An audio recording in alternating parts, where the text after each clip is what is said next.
Artigo gravado em agosto de 2024, para compartilhamento educativo em audiobook Flor de Ouro Malik Casanova, por Cibele Manvaile. Afinal, que quer a música? Anchises Jobim Lopes, médico, psicanalista, bacharel em filosofia pela UFRJ, mestre em medicina e psiquiatria pela UFRJ, mestre em filosofia pela UFRJ, doutor em filosofia pela UFRJ, sócio efetivo psicanalista do Círculo Brasileiro de Psicanálise, seção do Rio de Janeiro, professor de curso de graduação e pós-graduação em psicologia desde 1984. Detalhe de citação. Os pássaros retornam sempre e sempre. O tempo cumpre-se, constrói-se a evanescente forma, ser e ritmo. Os pássaros retornam, sempre os pássaros. A infância volta devagarinho. Ciclo 2, de Eurídice Fontella. Palavra-chave: psicanálise, estética, música, linguagem, tempo e gozo. Resumo: a música como a arte menos interpretada pela psicanálise. Algumas das ideias de Didier Weil sobre psicanálise e música. A hipótese de que a linguagem musical seja a origem da linguagem verbal. A questão do tempo na música. A hipótese contrária de que a linguagem verbal seja a origem da linguagem musical e de todas as demais artes. A música como fonte de sentimento oceânico mencionado por Freud e o gozo além do fálico descrito por Lacan. Freud não era amante da música. Pelo contrário, o fundador da psicanálise lhe tinha certa ojeriza. Compreensível tanto pelo apego de Freud à palavra quanto por seu repúdio a qualquer irracionalismo. Não verbal, produzindo emoções incompreensíveis e sentimentos oceânicos, a música constitui a antítese do temperamento reservado, metódico, controlador e um tanto obsessivo de Freud. Conheceu Mahler em uma curta análise, mas é certo que jamais ouviu alguma de suas composições. Em quase todos nós, a música é capaz de causar êxtase. Quando indagado por Romain Rolland se o sentimento oceânico do eterno, ilimitado, sem fronteiras, não poderia ser a origem psicológica das religiões, Freud respondeu que não podia descobrir qualquer traço deste sentimento oceânico em si mesmo. Quanto a Melanie Klein, embora tenha escrito sobre um romance, sobre uma trilogia da tragédia grega e sobre filmes, não conhecemos que alguma vez tenha procurado trabalhar sobre a música. Lacan seguiu a linha de seus ilustres predecessores. Seu modelo de arte e exemplificação para suas ideias é a literatura. Concessões feitas por Lacan ao surrealismo nas artes plásticas e obras como as de Joyce, que penetram na própria construção da linguagem e alguns exemplos do cinema. A repulsa ou indiferença dos principais nomes da psicanálise, em parte, explica porque, apesar de enorme influência que a psicanálise teve para a compreensão de todas as outras artes, assim como serviu de fundamento para novas propostas artísticas, como o surrealismo, a música permaneceu-lhe um continente negro. Ao longo dos mais de 100 anos da história da psicanálise, contam-se nos dedos de uma mão os autores que se atreveram a tentar psicanalizar a música. Nota 2. Kaufmann, Pierre, 1996, no Dicionário Enciclopédio de Psicanálise, verbete Psicanálise e Música, apresenta a melhor síntese que conhecemos. Fim da nota. Há até 2 décadas, os autores que se atreveram a fazê-lo foram pouco, além da questão da catarse e da imaginação evocadas pela música. A psicanálise ter passado ao longo da música também é explicável pelo fato que, tendo a palavra como fulcro, o não verbal ficasse em segundo plano, mas só parcialmente explicável. Dentre as qualidades universais do Homo sapiens está sua musicalidade. Não há cultura sem ela, não há criança que não cantarole, dance ou brinque com sons. Mesmo um bebê no colo frequentemente movimenta seu corpo todo procurando acompanhar o ritmo de uma música. Onde fica, quando aplicada ao fenômeno musical, a lei de Haeckel, tão adorada de Freud? A ontogênese segue a filogênese. Como pode cada criança trazer em si o gosto aparentemente inato pela música? Seria o fenômeno musical parte integrante da antropogênese? Talento já é outra questão, ainda mais inexplicável pela psicanálise. Dentre todos os autores que trabalharam ou trabalham sobre arte e psicanálise, sobre os quais não nos deteremos, curiosamente encontramos apenas um, contemporâneo, dedicado à compreensão da música pela psicanálise e que talvez, em ter se apercebido, coloca tanto uma quanto outra diante de interessantes questões. Alain Didier Weil, 1997, 1998 e 1999, nas referências bibliográficas. Utilizaremos algumas de suas formulações. Obriga-nos uma outra confissão. Os grandes autores da estética, como disciplina de filosofia da arte, quando relidos com cuidado, também não conseguiram explicar a música. Permanece a mais enigmática, talvez por ser a mais profunda de todas as artes. Os que se aventuraram a desbravá-la, Hegel, Schopenhauer e Nietzsche, não solucionaram o mistério e abriram mais um problema, a relação entre a música e a palavra. Entramos no domínio em que, por bem ou por mal, filosofia e psicanálise se confundem. A ontogênese segue a filogênese, anunciado tão caro a Freud. Na filosofia, temos o conceito pré-socrático de arché, princípio, origem, tanto no passado como que sustenta e une o todo no presente e o dirige ao futuro. Conceito pré-socrático de arché. Princípio, origem, tanto no passado como o que sustenta e une o todo no presente e o dirige ao futuro. É a música a arché, a arché. É a música arché e o Haeckel da palavra ou o contrário? Quem veio primeiro, o ovo ou a galinha? A leitura de Didier Weil supõe que a música veio primeiro e que talvez questione o próprio inconsciente como linguagem. Mas vamos pelo princípio, o ovo ou a galinha? No princípio era o som. O primeiro pensador a considerar a música como mais que um apêndice à sua teoria estética foi Arthur Schopenhauer. Não apenas a levou em conta em seu sistema filosófico, mas a tornou o núcleo de sua metafísica. Em Um Mundo como Vontade e Representação, 2005, sua obra magna e o mais sólido pilar do pensamento romântico alemão que irá desembocar no Unbewusst de Freud, a arte possui prioridade sobre a ciência. Só através da arte atinge-se as ideias que sintetizam as representações produzidas pela vontade cega e irracional. Contudo, a verdade, atingida por meio de todas as manifestações artísticas, excetuando a música, embora superiores ao conhecimento da ciência, necessitam um movimento de dupla mediação.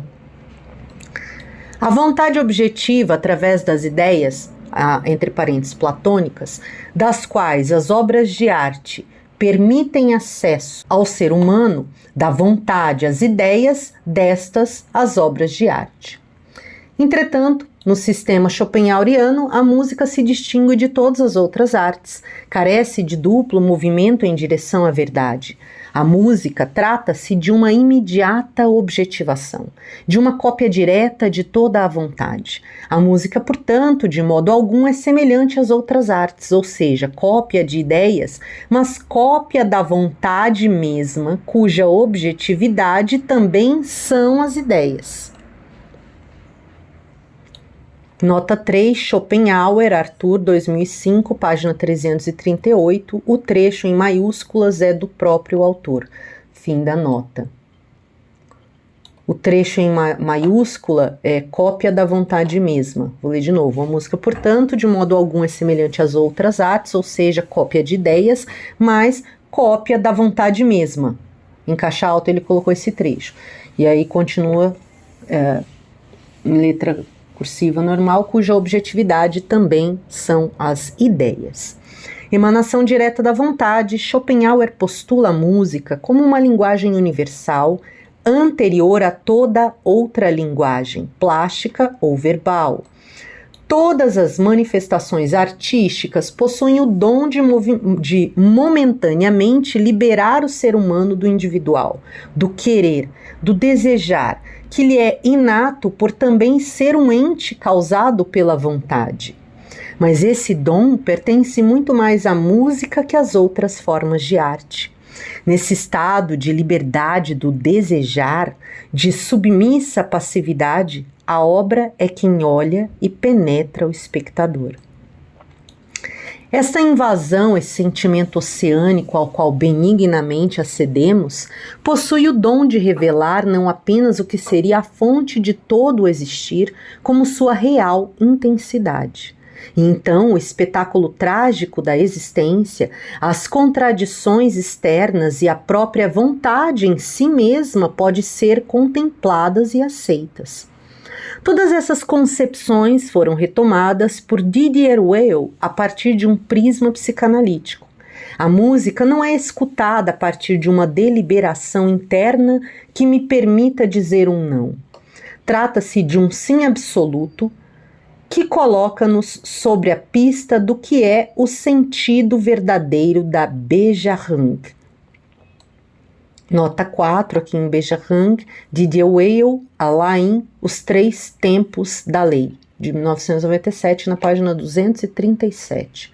Fim da nota. Constitui o acesso a um real, que é intraduzível pela palavra. Se dependesse apenas da música, não viveríamos em um mundo clivado entre palavra e música, não haveria um sujeito sempre barrado. Anterior à palavra, a música exprime uma linguagem universal e no infância a pulsão invocante, a mais próxima da experiência do inconsciente, que ao mesmo tempo permite emergir o sujeito do inconsciente, que existia em potência, mas não em ato, e também causa que seja dito um segundo sim anterior, em resposta ao chamado do outro. Aí põe o outro com letra maiúscula. Ao longo de toda a sua existência, a música relembra esta Bejarang primordial. Relembra que há um parentesco entre o sujeito e o outro, por meio do qual a mais conhecida das canções, por exemplo, recupera a comemoração inicial do sim e a banda moebiana de uma axé universal. O arquê. Para Didier Weil, a experiência trazida pela música é próxima da experiência mística, na qual sou oceanicamente contemplado pelo outro, mas de modo oposto ao da invasão do outro e de seu olhar medúsico como psicose. A música permite que me contemple e me reconcilie com as contradições, os conflitos do trágico universal em uma grande celebração da existência. Na sequência da filosofia alemã do século XIX, embebida no romantismo e cada vez mais transformando o trieb, termo muito utilizado por Kant, ora na direção do irracional, ora na daquilo que está aquém ou além da consciência, Friedrich Nietzsche foi o grande leitor e crítico de Schopenhauer. crítico quanto à apologia schopenhaueriana do deixar-se abandonar à contemplação da vontade, crítico quanto à passividade e o nihilismo de procurar não desejar, assim como também o não lutar contra a natureza última do mundo. Nietzsche criticou tendências que refletiam tanto preceitos da filosofia grega quanto de influências orientais em Schopenhauer. Mas quanto à música, Nietzsche pode ser visto como seu melhor leitor e principal discípulo. Tanto que sua primeira grande obra, para muitos a mais importante, deu-lhe o título de O Nascimento da Tragédia, a partir do espírito da música, de 1992, o referencial do autor. Mais conhecida como A Origem da Tragédia, neste livro a música é schopenhauerianamente a origem de todo existir. É ela que, se objetivando em imagens através do sonho, cria as figuras das quais nasceram os dois deuses gregos originais, Apolo e Dionísio. Corporificada por deuses que sintetizam forças antagônicas e contraditórias, um da forma e do equilíbrio perfeito, o outro do sentimento oceânico e do arrebatamento. A música desvela a diversidade e o conflito que se desdobra a partir do que Nietzsche denominou uno primordial. Do confronto entre Apolo e Dionísio ocorre não a soma, mas a multiplicação do triebe originário. Em sua teoria sobre a origem do teatro grego, Nietzsche defendeu que, primeiro, existiria um êxtase místico em honra da Dionísio, no qual toda a polis participava. Depois, o êxtase místico tornou-se uma procissão, onde só uma minoria cantava e dançava, enquanto a maioria teria sido reduzida ao papel de espectadora, até que finalmente a procissão foi confinada entre montanhas. Das encostas nasceu a plateia, que assistia a um coro que continuava com a função de cantar e dançar, enquanto um ator passou a representar os arquétipos em que se desdobram os infinitos conflitos do uno primordial. Além de cantar e dançar, o coro passou a falar, assim como da mímica passou o ator a fala. O diálogo surgiu quando a esquine passou a ser dividida com um segundo ator. O êxtase místico original, semelhante ao das bacantes, e que em sua contrapartida masculina os participantes se vestiriam como sátiros, seria repleto de visões e sentimentos oceânicos. Constituía uma ameaça ao poder e à religião olímpica oficiais. O nascimento do teatro surgiu como uma domesticação parcial. Mas o canto e a dança, executados pelo coro vestido de sátiros, alternavam sua função com a da fala, ora dirigida à plateia, ora aos atores. A música e a dança, o êxtase original cedendo a breves momentos de catarse e gozo estético. O nascimento do teatro comemoraria miticamente o próprio nascimento da palavra, permanecendo a arte no terreno comum entre o imaginário e o simbólico. A linha de pensamento estabelecida por Didier Weil corre paralela este trilho. Sua grande contribuição é desenvolver a questão da pulsão invocante, que for apenas esboçada por Lacan, porque se essa pulsão, que é quem traz à tona o sujeito, é o traço unário, ele é inscrito primeiramente como uma forma musical.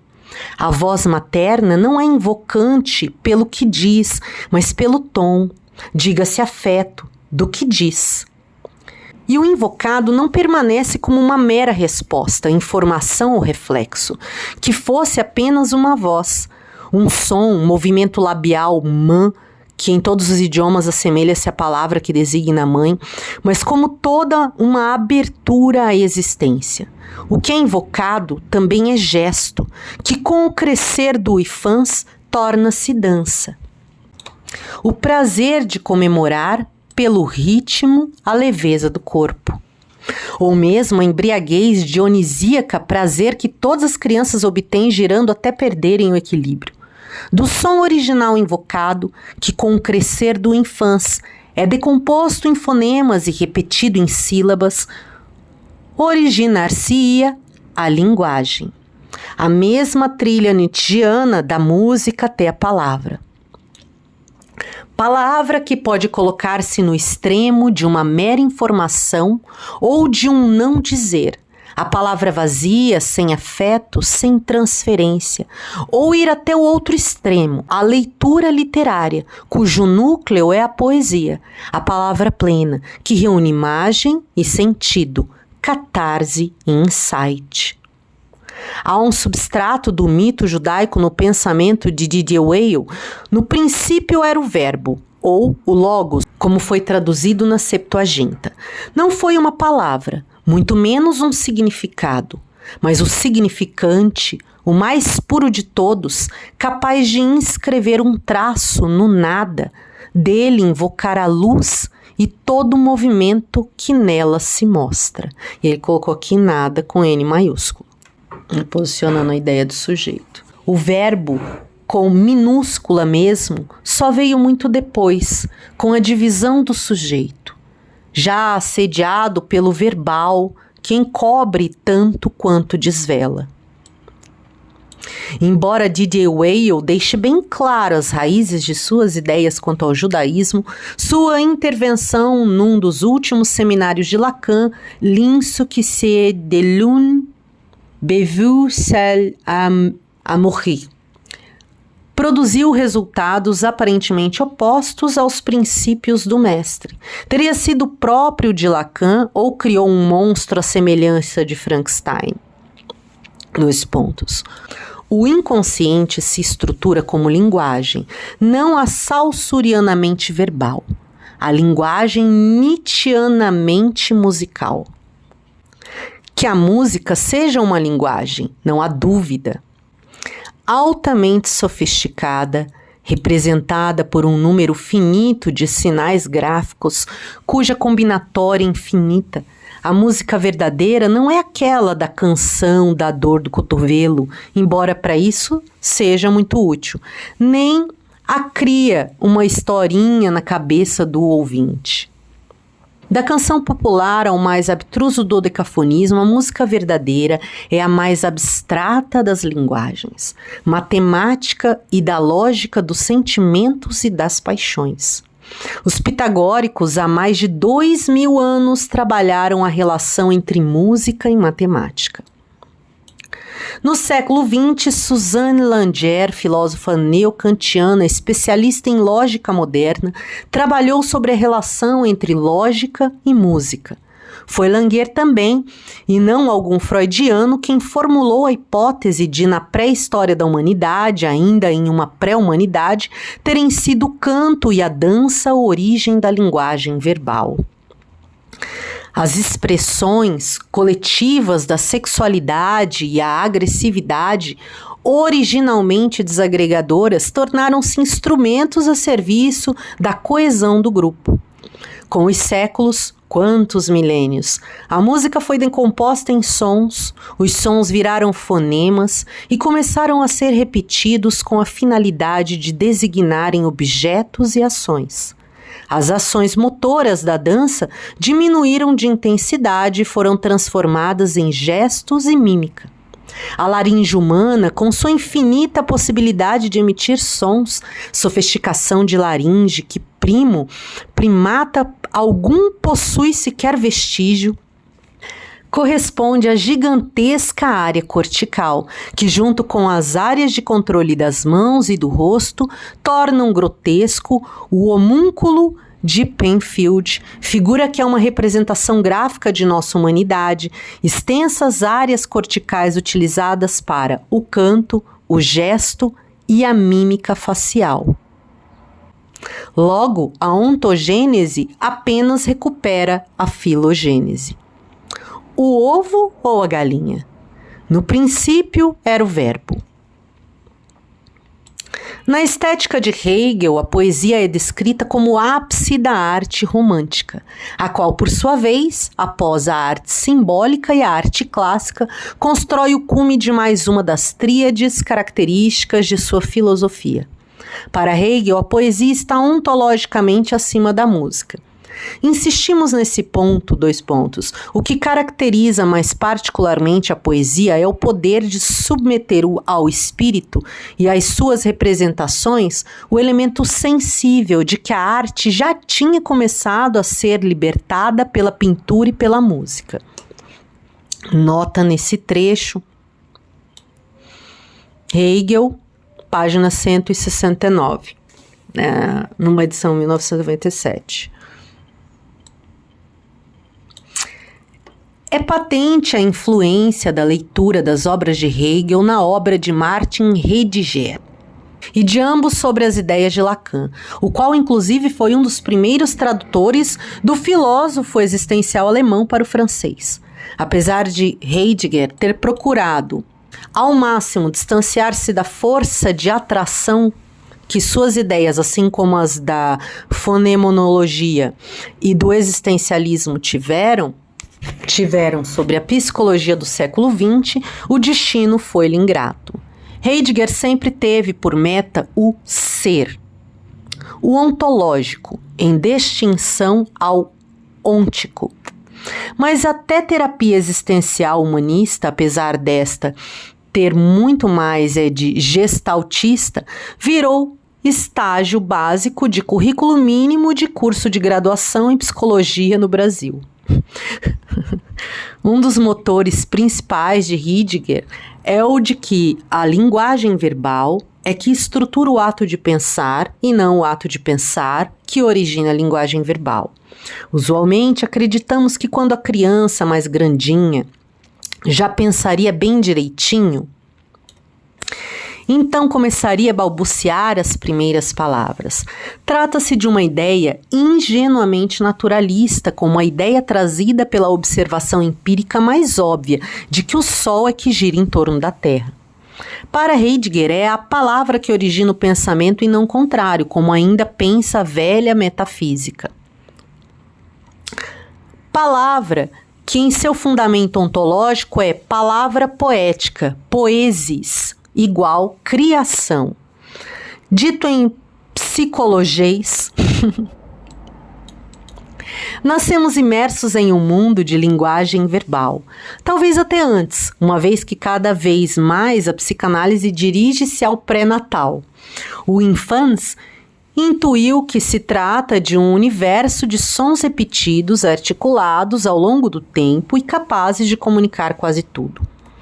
Noam Chomsky e seus seguidores, notadamente Steven Pinker, 1995, embasaram pelo biologismo americano que as estruturas cerebrais da linguagem, apesar de todo o inatismo que possam ter, conduzindo até certas estruturas universais da linguagem, necessitam deste universo circundante da palavra para não se atrofiarem.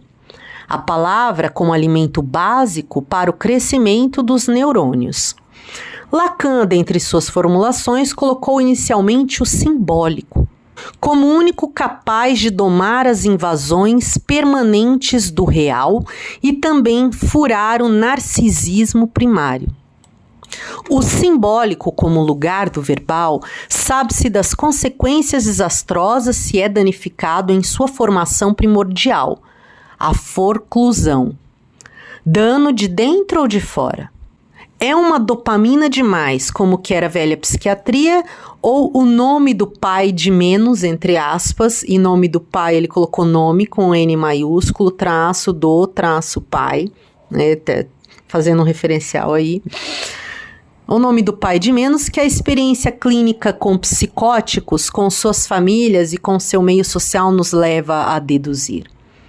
Um buraco na teia do simbólico, produzido por um buraco na linguagem, a qual já antes de nascer está imerso o pequeno ente, buraco em que nem sujeito, nem barra, nem outro, então aqui nem outro com o maiúsculo, depois ele põe nem outro com o maiúsculo, um minúsculo, outro maiúsculo, podem se configurar. Diria Didier Weil, em continuação ao último Lacan, que também pode não ter ocorrido o chamamento da pulsão invocante. Aranhas saudáveis podem construir teias de geometria e nodulação impecáveis, uma excelente metáfora para a noção de estrutura. Aranhas alimentadas experimentalmente com alucinógenos produzem teias sem qualquer rigor, ora muito densas, ora com buracos enormes. Construído um buraco ou um ponto opaco numa teia caótica, tudo se continua de modo falho, o mundo externo, com a inserção de alucinações e delírios.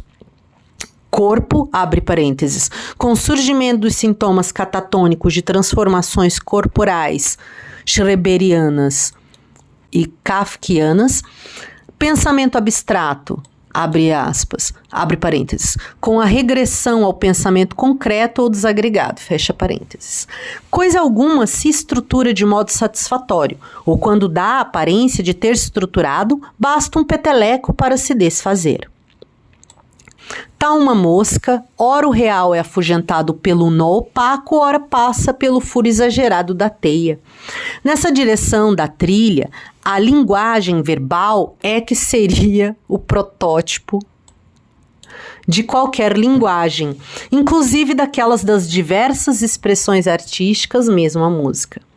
Não existe uma música primordial que escutamos e depois, muito depois, é que passamos a falar. Qualquer tipo de linguagem é construído por um número finito de elementos, combinados de acordo com um número mínimo de regras, mas criando uma combinatória infinita. Para qualquer linguagem, as regras podem ser acrescidas ou transgredidas, mas sempre dispõem os elementos ao longo do tempo. No caso da linguagem verbal, a sintaxe constitui a disposição das palavras na frase e das frases no discurso, bem como da relação lógica das frases entre si. Discurso, termo que provém do latim discorrere, percorrer, atravessar. Bem, leva-se algum tempo para percorrer ou atravessar o que quer que seja. Para Igor Stravinsky, 1996, a música pressupõe, antes de tudo, certa organização no tempo, uma cronomia, se me permitem esse neologismo. Se o termo cronos é trazido por tempo, nomos pode ser traduzido por parte, divisão do território, lei, canto. Utilizar os conceitos de sintaxe e ou de cronômia é apenas dizer que tudo o que não for apenas imagem e totalidade instantâneas, portanto constituindo uma linguagem, só pode ser construído porque há tempo. Heideggerianamente, : tempo é ser instaurado pela palavra. Sendo assim, é porque falamos que podemos escutar música que podemos intuitivamente compreender a importância de uma linguagem que não sucumbe ou reforça um sujeito dividido, mas sim o faz se sentir em casa sem estranheza. Nunca 3 minutos são aproveitados quanto através de uma música que nos atraia. É porque falamos e todo discurso verbal constrói-se sobre uma sucessão temporal que podemos sentir o efeito de sons cuja finalidade pode ser apenas a de fornecer novas disposições temporais, benignas, em oposição às malignas da depressão e do tédio em que o tempo para. A Bejarung inicial, recomemorada pela música, é a da instauração deste tempo primordial, em que os signos instantâneos passam a significantes deslizando ao longo do tempo. Que os significados sejam o conceito concreto de cadeira, uma fria formalização matemática ou todo o potencial dos afetos e paixões, tudo isso é secundário à instauração do tempo e do ser.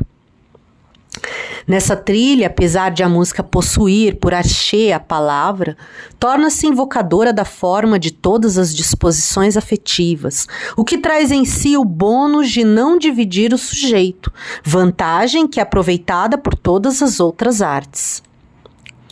Principalmente aquelas formas artísticas que a conjugam novamente com a palavra, o canto e a poesia. De modo mais genérico, a não divisão do sujeito justificaria que a música, o reconcilie e o integre com o trágico inerente ao mundo externo, que integre corpo e mente por meio da dança e do canto, e que, embora perfeitamente abstrata, seja mais íntima e sensual de todas as artes. Conclusão. Contra Jacobus. Consideramos a trilha, que parte de Hegel, a mais consistente com o pensamento de Lacan. Quanto à trilha de Didier Weil, fica patente que segue aquela oposta a que se inicia por Schopenhauer. Como já foi mencionado, parece-nos curioso que tenha sido o próprio Lacan quem solicitou de Didier Weil uma intervenção no seminário L'Ince que ça de l'une beveau salé à mourir. Assim como a questão de que o inconsciente estruturado como linguagem coloca a questão qual linguagem? Uma linguagem saussurianamente verbal? A música como mãe de todas as linguagens? Uma matriz chomskyiana biopsicossocial para todas as estruturas possíveis da mente? O problema de que a música seja a origem da palavra, na trilha Schopenhauer, Nietzsche, Didier Weil, ou de que a palavra seja a origem de todas as outras linguagens, na trilha Hegel, Heidegger e Lacan, pode muito bem ser um falso problema, uma antinomia. A primeira trilha pode seguir a linha do tempo cronológico, tanto no sentido da antropogênese quanto de sua recuperação ao tornar-se humano de qualquer infância. Nesse caso, conseguimos uma conciliação com a tão querida lei de Hegel. A ontogênese segue a filogênese. A segunda trilha, uma vez instaurada a linguagem, pode referir-se ao tempo lógico, descrevendo as etapas em que a compreensão de qualquer tipo de linguagem tanto pressupõe a linguagem verbal como pode a ela retornar. Uma questão aparentemente anedótica que reduz o problema que a música formula para a psicanálise a apenas o biográfico, também pode ser torcida de modo a nos dar uma pista importante. A ínfima escuta do apelo musical na obra de Lacan, em que pese a formulação nodal da pulsão invocante, parece seguir a não escuta do mestre Freud, em sua incapacidade de experimentar algum sentimento oceânico. Refletindo sobre a origem da tragédia, segundo Nietzsche, sobre o êxtase dionisíaco e o das bacantes, Didier Weil aponta para o laço desse enraizamento primordial do sonoro com o feminino. Portanto, estamos no continente negro de Freud, que diagnosticamos como o racional, um iluminista do século XVIII, atraído no caos do século XIX e tentando compreender a barbárie tecnológica. Através de sua capacidade de atingir um gozo estético, seja a música a origem da palavra ou o oposto, ovo ou galinha, torna-se uma questão um tanto bizantina. Importante é se perguntar, em termos psicanalíticos, qual gozo?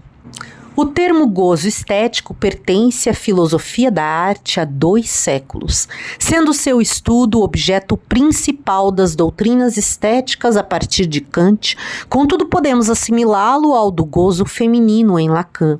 Gozo mais além do falo, aquém ou além da clivagem do sujeito, semelhante à experiência mística. Mas apesar de existirem semelhanças, há um diferencial entre o gozo estético da música e o gozo feminino. A cronomia, a instauração do tempo, mesmo de um tempo primordial, conduz ao início de toda falta. Todo tempo instaura o momento seguinte. Toda nota conduz a sua sucessora. Mesmo que houvesse uma música cronologicamente infinita, o tempo constrói o surgimento da expectativa e só se espera algo que falta, donde a música, mesmo que o sujeito e o outro com O maiúsculo se identifiquem ou fundam, talvez não existisse se em si não contivesse também um objetinho A. Talvez o gozo, conduzido pela música, seja o único em que A e o tempo estejam reconciliados, em que o gozo não fale com o escape de sucumbir à pulsão de morte, à dor e à aniquilação a que o dionisíaco conduz em sua invocação do uno primordial. Leitura livre, leitura solta para o dia de hoje. Afinal, que quer a música? De Anchises Jubim Lopes.